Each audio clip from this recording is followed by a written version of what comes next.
We were all gearing up to see astronauts loop around the moon, a monumental step on our journey back to the lunar surface. But as you've probably heard, NASA has hit the pause button. The mission, originally slated for late 2024, has been pushed back to September 2025 at the earliest.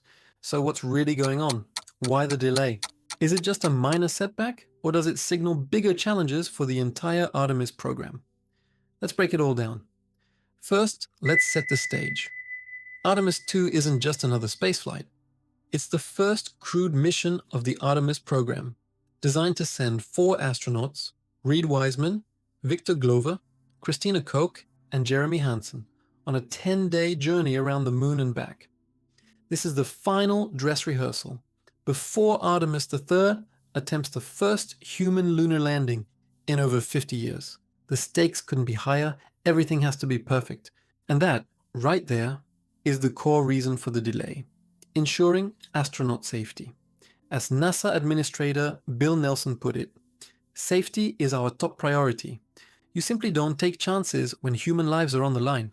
So, what are the specific technical gremlins that NASA engineers are currently battling? Let's start with the big one: the heat shield on the Orion capsule. During the uncrewed Artemis mission, which was a spectacular success overall, the capsule's heat shield experienced unexpected and uneven erosion. When Orion re-entered Earth's atmosphere, at a blistering 25,000 miles per hour, some of the char layer ablated or wore away in a way that wasn't predicted in the models. Pieces of this charred material liberated from the spacecraft, which is something engineers definitely did not want to see. Now, the heat shield did its primary job. It protected the capsule, but the key word here is unexpected. NASA needs to understand exactly why this happened. Was it a flaw in the material, an issue with how it was applied, or is there a gap in our understanding of hypersonic re-entry physics? They're running extensive tests, analyzing samples from the Artemis Y shield, and creating more sophisticated computer models to get to the bottom of it. Until they can confidently predict how the heat shield will perform and ensure it offers the full margin of safety for a crewed return, Artemis II has to wait. This is non-negotiable. But the heat shield isn't the only concern. Another major issue involves the Orion capsule's life support system. Think of it as the spacecraft's lungs, heart, and kidneys, all rolled into one. It provides air, controls temperature and humidity, and removes carbon dioxide. During ground testing, engineers discovered a problem with a valve in the system's electronics. This valve is a critical component, and its failure could have dire consequences for the crew during a long mission far from home. Identifying this on the ground is actually good news. It's exactly what testing is for. But fixing it takes time. The components need to be replaced, and the entire system has to be re-verified and retested to make sure the fix didn't create any new problems. It's a meticulous, painstaking process. Then there's the launch abort system. This is the rocket-powered escape pod that sits on top of Orion. In the event of a catastrophic failure during launch, this system is designed to fire and pull the crew capsule away from the exploding rocket to safety. During testing, they found some issues with the circuitry for this system. Again, this is something you absolutely cannot have any doubts about. It has to work perfectly the one time you might desperately need it. Troubleshooting complex electronics, especially those designed to withstand the violent forces of a launch abort, is a delicate and time-consuming task. These hardware issues create a domino effect. Every delay in one area pushes back the entire schedule. You can't integrate the capsule with the Space Launch System rocket until all its components are certified and ready.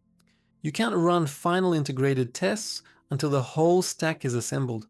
And you can't launch until every single item on a very, very long checklist has been ticked off. This brings us to the broader implications. The Artemis II delay directly impacts Artemis III, the lunar landing mission. That mission, originally planned for 2025, is now pushed to September 2026, and frankly, many experts believe even that timeline is extremely ambitious. Why? Because Artemis III requires several key pieces of technology that aren't ready yet. The most significant of these is SpaceX's Starship Human Landing System, or HLS. This is the vehicle that will actually take the astronauts from lunar orbit down to the surface of the moon and back up again. Before it can carry crew, SpaceX needs to conduct a successful uncrewed test landing on the moon. And before that, they need to master orbital refueling in Earth orbit, a capability that has never been done on this scale before. It will likely require multiple Starship tanker launches to fully fuel one lunar-bound Starship. SpaceX is making incredible progress with its rapid test flights from Starbase, but they still have many milestones to hit before HLS is certified for human spaceflight. Each of those steps is a potential point of delay. There are also the new generation spacesuits. The astronauts need suits that are more flexible and robust than the Apollo era suits, designed for walking and working on the lunar surface for extended periods. Axiom Space is developing these suits, but they are another complex piece of engineering that needs to be perfect. Development and testing of these advanced suits are still ongoing and represent another critical path for the Artemis III timeline. So when you put it all together, the Orion heat shield analysis, the life support system, fixes the launch. Abort system checks the development of the Starship lander and the new spacesuits. The revised schedule starts to make a lot more sense. It's not just one problem. It's a cascade of interconnected technical challenges. Rushing any one of these would be irresponsible. It's natural to feel a little disappointed by the delay. We're all eager to see humanity return to the moon, but it's crucial to see this in the right context. Space exploration is incredibly hard. This isn't like developing a new smartphone. It's pushing the very boundaries of technology and human capability. These delays aren't signs of failure. On the contrary, they are signs that the system is working. They show that NASA and its partners are prioritizing a culture of safety and engineering rigor. They are finding problems on the ground so they don't encounter them in space.